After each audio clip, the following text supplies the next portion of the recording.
অচিন্ত্য কুমার সেনগুপ্ত রচিত গৌরাঙ্গ পরিজন গ্রন্থে আজকে আমরা নরহরি সরকার আর কেশব ভারতী সম্পর্কে পাঠ করব। ওম গুরবে গৌরচন্দ্রায় রাধিকায় তদালয়ে কৃষ্ণায় কৃষ্ণ ভক্তায় তদ্ভক্তায় নমো নমঃ। নরহরি সরকার শ্রীখণ্ডে বৈদ্য বংশে জন্ম। নারায়ণ দাস সরকারের ছেলে।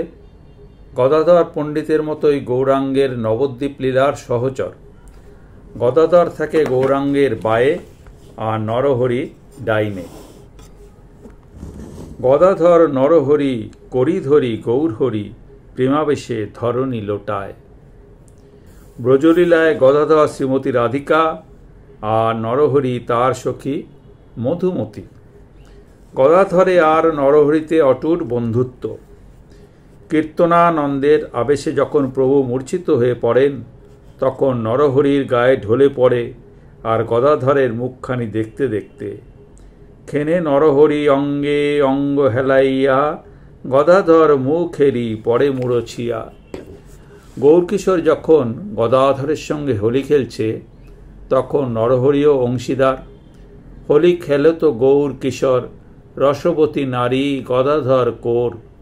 ব্রজ রস গাওত নরহরি সঙ্গে মুকুন্দ মুরারি বাজু নাচত রঙ্গে।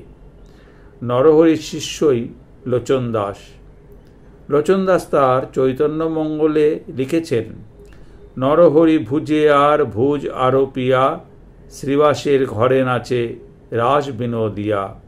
গৌর দেহে শ্যামতনু দেখে ভক্তগণ গদাধর রাধারূপ হইলা তখন। মধুমতি নরহরি হইলা সেই কালে দেখিয়া বৈষ্ণব সব হরি হরি বলে।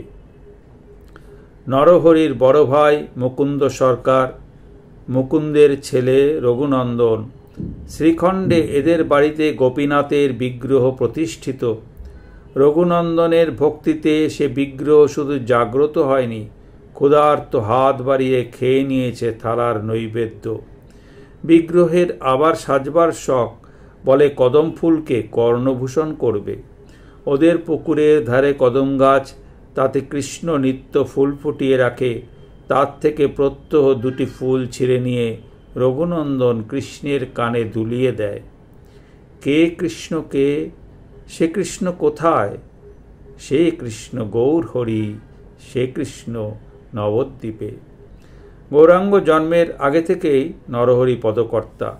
তার চেয়েও বেশি নরহরি কবি। সে শ্রীখণ্ডে থাকে না, সে নবদ্বীপে থাকে। সমস্ত নবদ্বীপ লীলা তার চোখের উপর, তার প্রাণ মঞ্চে।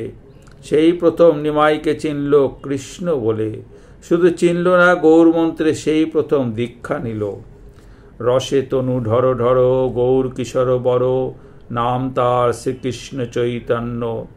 এসব নিগুড় কথা কহিতে অন্তরে ব্যথা, ভক্ত বিনু নাহি জানে অন্য।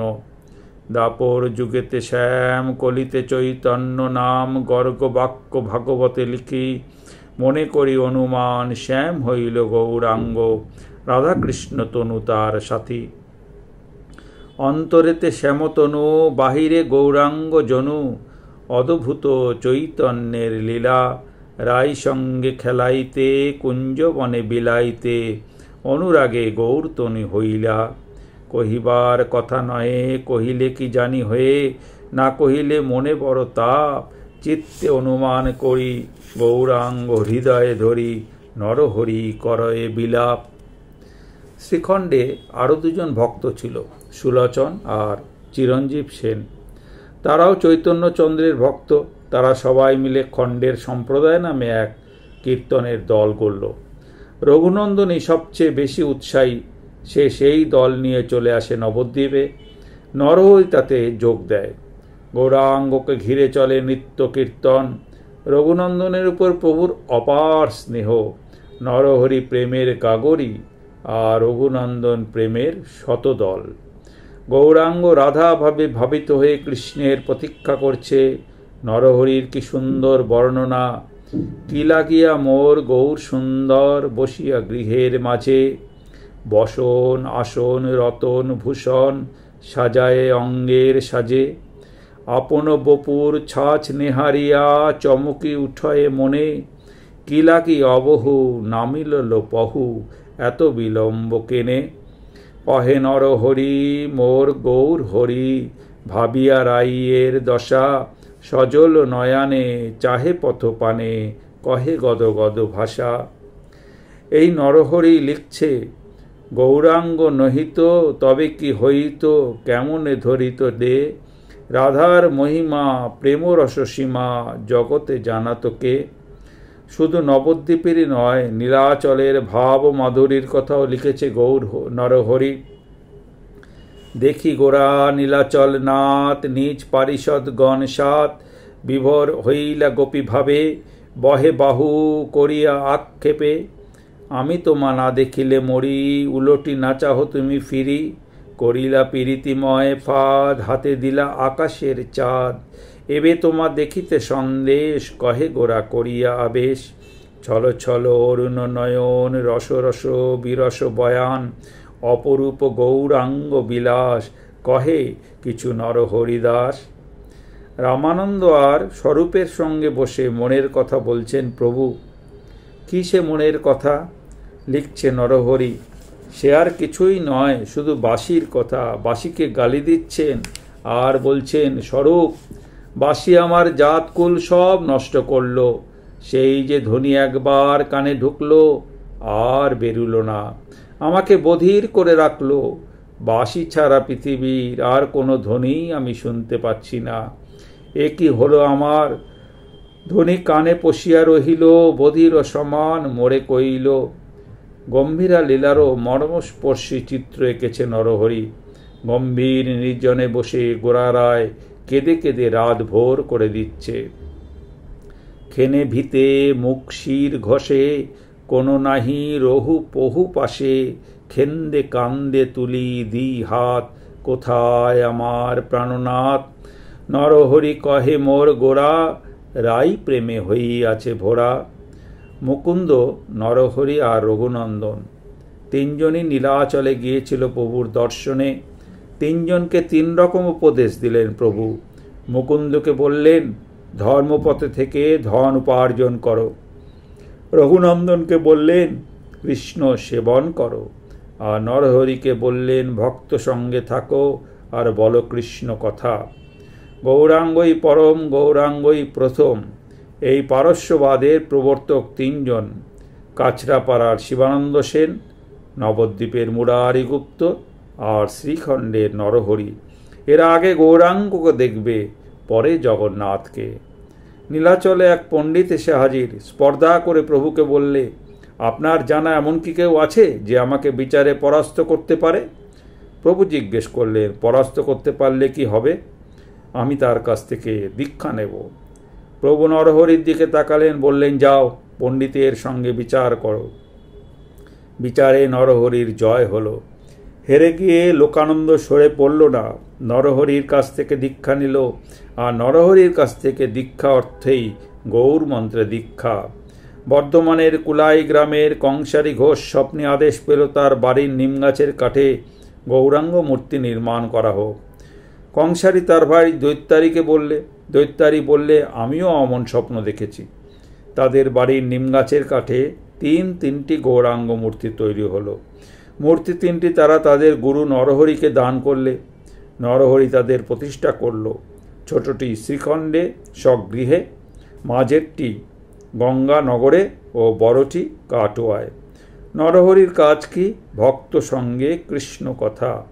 নরহরির রচিত পদকথা থেকেই গৌরচন্দ্রিকার প্রথম সৃষ্টি। তার শুধু এক গান, গৌর গান, এক মন্ত্র, গৌর মন্ত্র।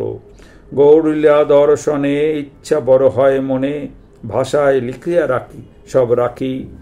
মুই তো অতি অধম, লিখিতে না জানি ক্রম, কেমন করিয়া তাহা লিখি। এ গ্রন্থ লিখিবে যে এখনো জন্মে নাই সে, জন্মিতে বিলম্ব আছে বহু। ভাষায় রচনা হইলে বুঝিবে লোক সকলে, কবে বাঞ্ছা পুরাবেন পহু।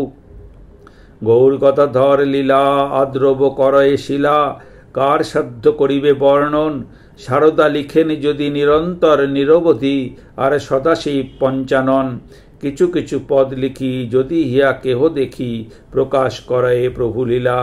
নরহরি পাবে সুখ, ঘুচিবে মনের দুঃখ, গ্রন্থ গানে দরবিবে শিলা।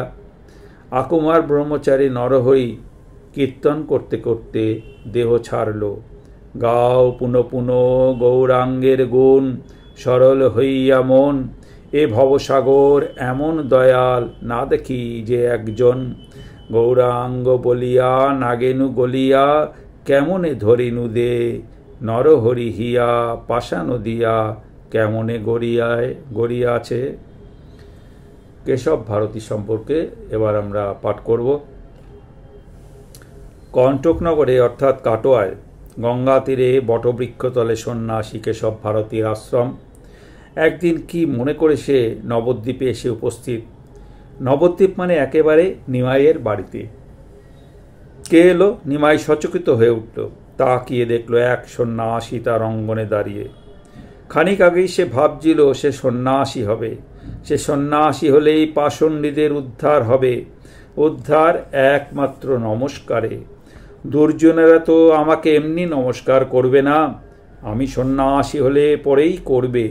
প্রণত হলে পরেই ওদের অপরাধ ক্ষয় হবে, আর ওদের অপরাধের ক্ষয় হলেই ভক্তি জাগবে।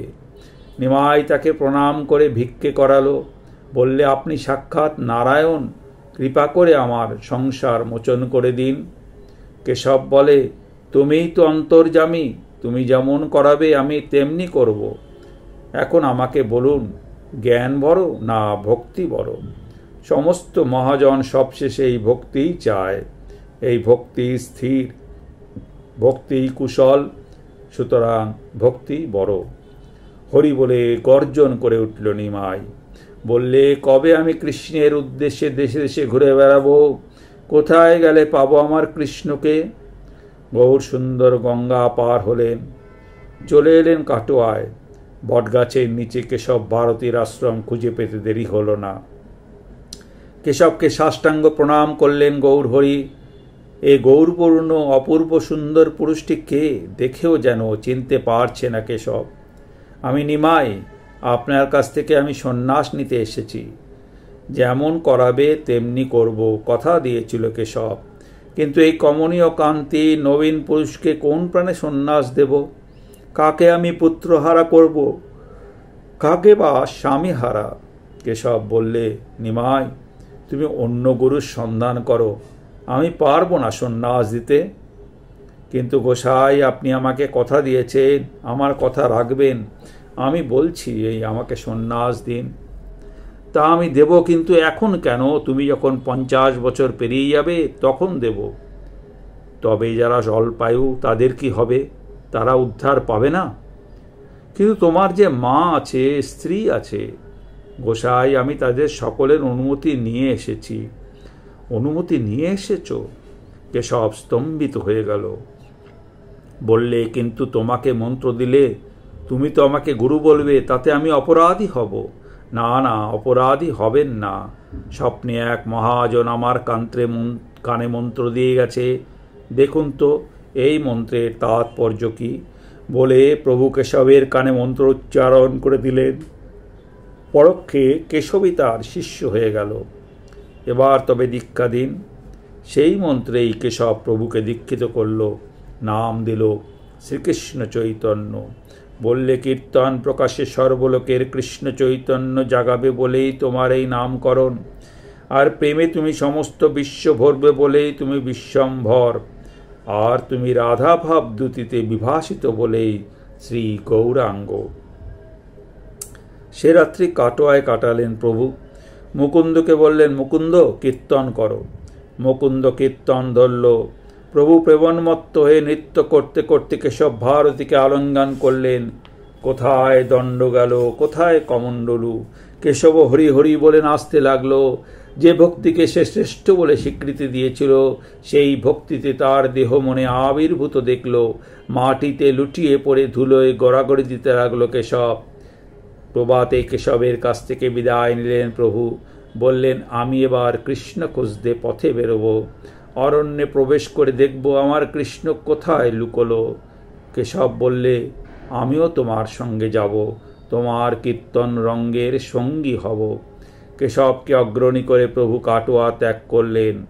তারপর কেশব কোথায় গেল, কবে ফিরলই বা কিনা কেউ জানে না। আজকের মতো পাঠ এখানেই সমাপ্ত হলো। ওম শ্রী কৃষ্ণ চৈতন্য সমর্পণমস্তু। হরি ওম তৎসৎ।